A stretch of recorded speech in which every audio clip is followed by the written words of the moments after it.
How to read the Adidas return policy before returning.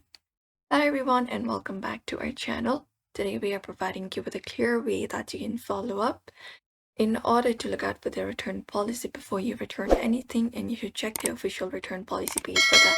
And here's how you do it.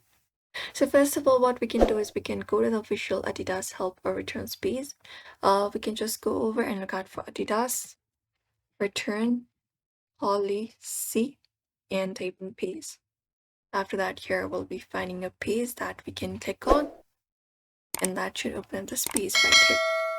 And once we are here we'll be finding all the eligibility and everything that we can look out for.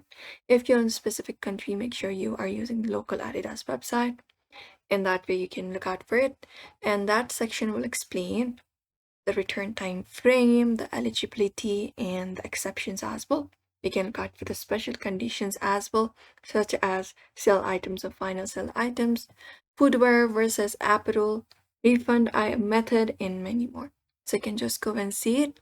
If you want to look out for how to start up a refund or return, we have this option as well. We can look out for this option, or print return levels, and many more. And you just need to visit the space and you can look out for the terms and policy very easily. After that, you can start a return by clicking on this option. But usually this is how you should be able to do it. So we hope this video was helpful. Give this video a like and subscribe for more.